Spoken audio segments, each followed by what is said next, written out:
નમસ્તે ફ્રેન્ડ્સ આજે આપણે એક ડિસ્કશન કરવાના છીએ એક બહુ ઇમ્પોર્ટન્ટ ટૉપિકનું, જે છે કે addictions. What is the effect of addictions? એડિક્શન્સની શું ઇફેક્ટ છે?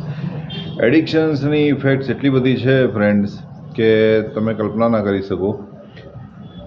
જો તમારા ફેમિલીમાંથી કોઈ પણ વ્યક્તિને બહુ જ ઇન્ટેન્સ અર્જીસ આવતા હોય, બહુ મૂડ સ્વિંગ્સ આવતા હોય, કે ગ્રેજ્યુઅલી બહુ ગુસ્સો કરતો હોય, કંટાળી જતા હોય, વારંવાર નાની નાની વાતમાં ચીડચીડિયાપણું થતું હોય અને ડિપ્રેશનમાં જતા હોય, એ પ્રકારનું બિહેવિયર હોય, રડે હસે, આ પ્રકારનું જો બિહેવિયર હોય તો સમજવું કે એને કોઈ પ્રકારે કોઈ સબસ્ટન્સનું એડિક્શન થયું છે. હવે કોઈ સબસ્ટન્સ શું છે? સબસ્ટન્સ એટલે એક એવી વસ્તુ છે કે જેનાથી માણસનું બિહેવિયર ચેન્જ થઈ જાય છે, સાયકોલોજી ચેન્જ થઈ જાય છે અને થિંકિંગ પેટર્ન ચેન્જ થઈ જાય છે. હવે એ સબસ્ટન્સ ક્યાંથી મળે છે, શેમાંથી મળે છે, શું મળે છે, એનું આપણે થોડુંક વિસ્તારપૂર્વક ડિસ્કશન કરી દઈએ. હવે લોકો એમ કહે છે કે ચા, બીડી, સિગરેટ આ બધી વસ્તુ કોઈ વ્યસન નથી, કે આ તો નોર્મલ છે, સામાન્ય વસ્તુ છે. પરંતુ મિત્રો, એવું નથી કે આ કોઈ સામાન્ય વસ્તુ નથી. આ એટલી બધી ડેન્જર વસ્તુ છે જેની કોઈ તમે કલ્પના બી ના કરી હોય. આ સમજો કે આ જે કહે છે કે ડ્રગ્સ ને આ બધું વસ્તુ છે, તો આ પણ સબસ્ટેન્સીસ જ છે અને આ પણ એક પ્રકારના ડ્રગ્સ જ છે. ટીમાં જે સબસ્ટેન્સ યુઝ થાય છે, જે કેફેન અને જે સબસ્ટન્સ ટીમાં હોય છે, એ તો હોય જ છે, ટીની પોતાની પ્રોપર્ટી છે. પ્લસ જે એડિશન થાય છે એ તમને ખબર નથી શું એડિશન થાય છે. એટલે મિત્રો, બહારના માર્કેટના ઘણા બધા ચામાં અફીણના ડોડા જેવી વસ્તુઓ નાખતા હોય છે, જેનાથી લોકોને એ ચાની લત પડી જાય છે અને ત્યાં એ લોકો ચા પીવા માટે નિરંતર જતા હોય છે અને એમનાથી આ છૂટતું નથી. અને જો છોડે તો પછી કેવું થાય કે વિડ્રોલ સિમ્ટમ્સ આવે, એટલે બહુ ચીડચીડિયાપણું, અતિ ક્રોધ આવે, ડિપ્રેશન આવે, રડવાનું આવે, હસવાનું થાય. એટલે આ પ્રકારના જે માણસ પર ઇફેક્ટ આવે છે. એટલે આ વાત થઈ ગઈ ટીની. તો મહેરબાની કરીને મિત્રો, બહારની ચા છે ને બંધ જ રાખો તો સારું રહેશે, કારણ કે આ વસ્તુ બહુ જ ઇફેક્ટ કરે છે. કારણ કે જે કોઈ ટીના મોટા મોટા જે દિગ્ગજ છે બિઝનેસ પીપલ, એ લોકોનો જે બિઝનેસ છે એ ગ્રાફ અપ જ જઈ રહ્યો છે, કોઈ દિવસ ડાઉન નથી જયો. એનું કારણ એક જ છે કે એડિક્શન, એમાં જે એડિક્ટિવ વસ્તુઓ છે એના લીધે જ એનો બિઝનેસ અપ જાય છે અને કોઈ પણ દિવસ ડાઉન નથી જતો. હવે આઈટીસી ને બીજી બધી જે કંપની છે એ પણ એ રીતનો જ પ્રોફિટ્સ અર્ન કરી રહ્યા છે, બિકોઝ દે આર ઇન્ટ્રોડ્યુસિંગ સબસ્ટન્સીસ. એટલે આ જે સબસ્ટન્સીસ ફક્ત ટોબેકો નથી, અને કંઈક બીજા એડિક્ટિવ સબસ્ટન્સીસ પણ હોય, જેના કારણે એક વ્યક્તિ એક જ પ્રકારની સિગરેટ ડિમાન્ડ કરે છે, એને બીજા પ્રકારની સિગરેટ નથી ફાવતી. જો ટોબેકો જ હોય બધા જ સિગરેટોમાં, તો બધી જ સિગરેટો ટોબેકો જ હોય, એટલે ટોબેકોનું કોમન એડિક્શન હોય. પરંતુ બધી સિગરેટ્સમાં, જેમ કે સ્વિફ્ટ છે, માર્લબોરો લાઇટ છે, માઇલ્ડ છે,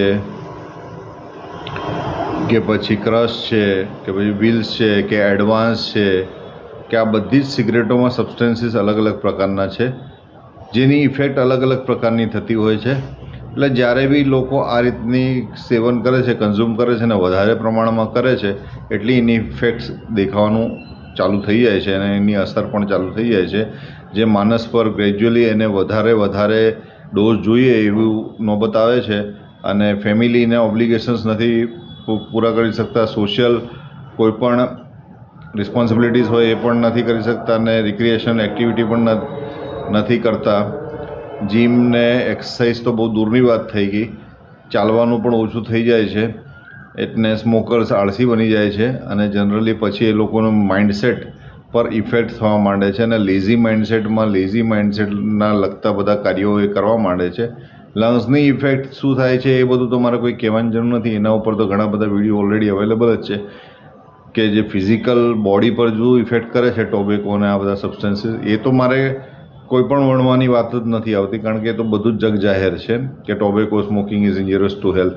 એ તો બધા પેકેટ્સ પર બી લખે છે. પણ it is not alone injurious to your lungs. એ મન પર બી આના કરતાં ભયાનક અસર કરે છે. જે મન પર અસર કરે છે એ અસર કદાચ તમે પહેલાં જે ફિઝિકલ ઇફેક્ટ કરે છે એના કરતાં બી વધારે ઘણી છે. એટલે તો સ્મોકર્સ લોકોનું ડિસિઝન જે છે ઘણી વખતે રોંગ ડિસિઝન હોય છે, ઇમ્પલ્સિવ ડિસિઝન હોય છે. અને એ જે છે એ પ્રમોટ કરવામાં આવે છે ઘણી બધી મૂવીઝ, જેમ કે અત્યારે પુષ્પા જોઈ લો કે એવી ઘણી બધી પિક્ચરો છે, મૂવીઝ છે, એના દ્વારા આ જે સ્મોકિંગ એક્ટિવિટીને બહુ જ પ્રમોશન આપવામાં આવે છે.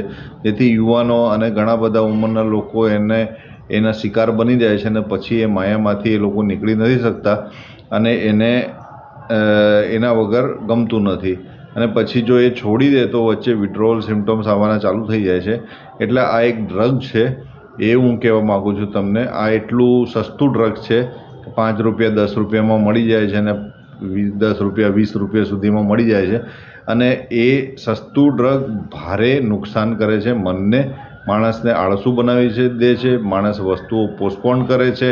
અને જ્યારે એને તલબ લાગે ત્યારે એનું ચીડચીડિયાપણું સ્વભાવ થઈ જાય છે, ઉઠે છે, જાગે છે, શું કરે છે એની યાદદાસ્ત નથી રહેતી, ઝીણા ઝીણા કામોમાં ધ્યાન નથી રહેતું, કોન્સન્ટ્રેશન ઓછું થઈ જાય છે.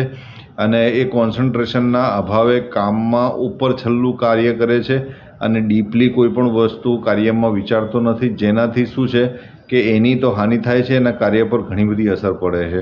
એટલે જો ભારત દેશને આગળ લઈ જવું હોય અને ભારત દેશની જો પ્રગતિ જો સરકાર પણ ચાહતી હોય તો મારે પણ સરકારશ્રીને નિવેદન છે કે મહેરબાની કરીને ચા, સિગરેટ, કોફી આ બધા જ પ્રકારના જે વ્યસનો છે, આલ્કોહોલ તો છે જ, એ બધા જ વ્યસનો બેન કરી દેવા જોઈએ પેન ઇન્ડિયા. જેથી ઇન્ડિયાનો વિકાસ પથ, જે ગ્રોથ એન્જિન જે કહે છે કે જેટલું બી કહે છે એ બધું જ સક્ષમ બને, નાગરિકો સક્ષમ બને અને લોકો આગળ વધી શકે. આ જે સાચી એક પેટ્રિયોટિઝમ છે જેમાં નશાખોરીથી લોકોને બચાવવા એ સરકારનું પણ એટલું જ ઉત્તરદાયિત્વ બને છે. એટલે સરકારને બી મારું નિવેદન છે અને વિનંતી છે કે મહેરબાની કરીને તમે બધા જ પ્રકારના નશાની જે ગુટખા છે, સિગરેટ છે, આલ્કોહોલ છે, બધું જ બેન કરીને એને સંપૂર્ણપણે એના ઉપર સ્ટે લાવી દો.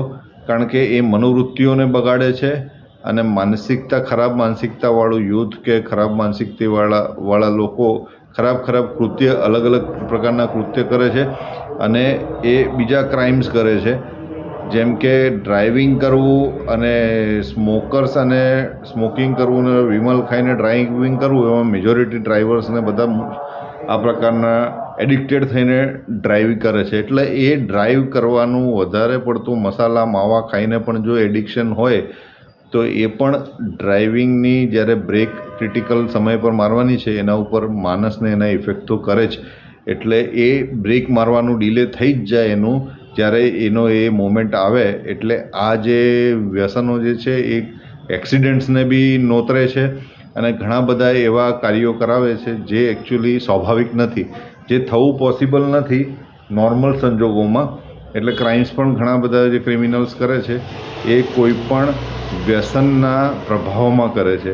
એટલે મારી સરકારશ્રીને નિવેદન છે, જો કે આ બધું સંપૂર્ણપણે અટકાવવું, રોકવું પોસિબલ નથી, પરંતુ એ જેટલા બી હદે એ અટકાવી શકાય અથવા તો જે પણ આ મેસેજને મોકલે તો તમારા દીકરીઓ જે છે, તમારા ભાઈઓ, તમારા પતિ જો આ પ્રકારના સ્ટ્રેસફુલ સિચ્યુએશનમાં હોય અને એમના જો મૂડ સ્વિંગ્સ થતા હોય ને એમનું જો ભયંકર રિસ્પોન્સ આવતો હોય તો એમને છાશનો ઉપયોગ કરો, દહીંનો ઉપયોગ કરો, લીંબુનો ઉપયોગ કરો, ફ્રૂટ્સનો ઉપયોગ કરો અને રાત્રે દૂધ આપો. એનાથી શું છે કે એ તમાકુની અને આ બધા તત્વોની અસર ઓછી થાય.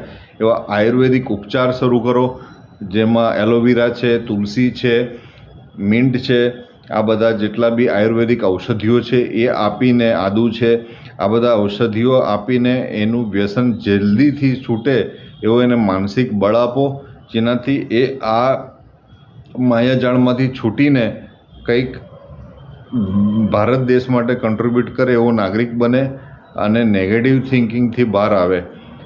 સારી ભાવના સાથે બધાને જય હિન્દ, જય પ્રભુ.